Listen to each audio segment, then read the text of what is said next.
Bien que cette mission nous demande un engagement généreux, ce serait une erreur de la comprendre comme une tâche personnelle et héroïque, puisque l'œuvre est avant tout la sienne. Au-delà de ce que nous pouvons découvrir et comprendre, Jésus est le tout premier et le plus grand évangélisateur. Dans toute forme d'évangélisation, la primauté revient toujours à Dieu, qui a voulu nous appeler à collaborer avec lui et nous stimuler avec la force de son esprit. La véritable nouveauté est celle que Dieu lui-même veut produire de façon mystérieuse, celle qu'il inspire, celle qu'il provoque, celle qu'il oriente et accompagne de mille manières.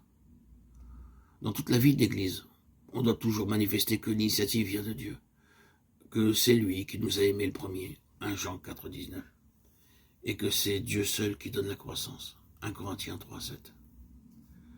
Cette conviction nous permet de conserver la joie devant une mission aussi exigeante qui est un défi prenant notre vie dans sa totalité.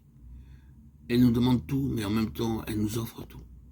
Nous ne devrions pas non plus comprendre la nouveauté de cette mission comme un déracinement, comme un oubli de l'histoire vivante qui nous accueille et nous pousse en avant. La mémoire est une dimension de notre foi que nous pourrions appeler deutéronomique, par analogie avec la mémoire d'Israël. Jésus nous laisse l'Eucharistie comme mémoire quotidienne de l'Église, qui nous introduit toujours plus dans la Pâque, Luc 22, 19. La joie évangélisatrice brille toujours sur le fond de la mémoire reconnaissante.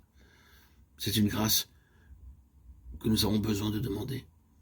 Les apôtres n'ont jamais oublié le moment où Jésus toucha leur cœur. C'était environ la 10e heure, Jean 1, 39. Avec Jésus, la mémoire nous montre une véritable multitude de témoins. Hébreux 12, 1.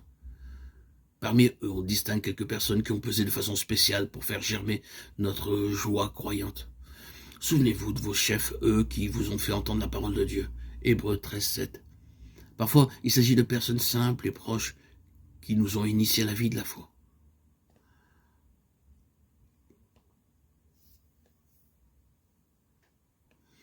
J'évoque le souvenir de la foi sans détour qui est en toi. Foi qui d'abord résida dans le cœur de ta grand-mère Loïs et de ta mère Eunice, de Timothée 1, 5.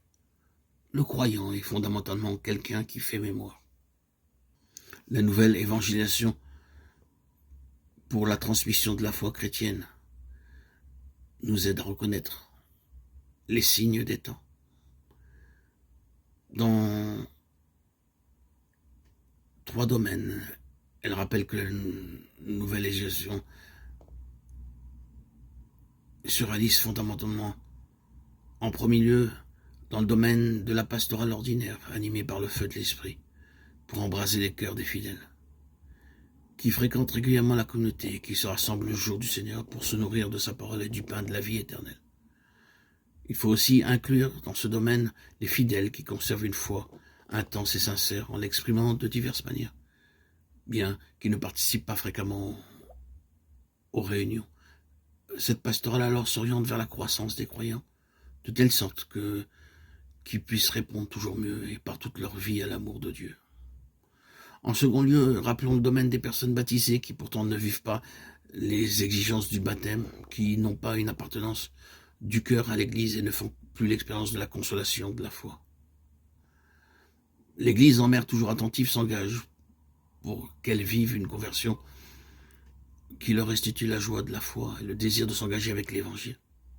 Et enfin, remarquons que l'évangélisation est essentiellement liée à la proclamation de l'Évangile à ceux qui ne connaissent pas Jésus-Christ ou l'ont toujours refusé. Beaucoup d'entre eux cherchent Dieu discrètement, poussés par la nostalgie de son visage, même dans les pays d'anciennes traditions chrétiennes. Tous ont le droit de recevoir l'Évangile. Les chrétiens ont le devoir de l'annoncer sans exclure personne, non pas comme quelqu'un qui impose un nouveau devoir, mais bien comme quelqu'un qui partage une joie, qui indique un bel horizon, qui offre un banquet désirable. L'Église ne grandit pas par prosélytisme, mais par attraction.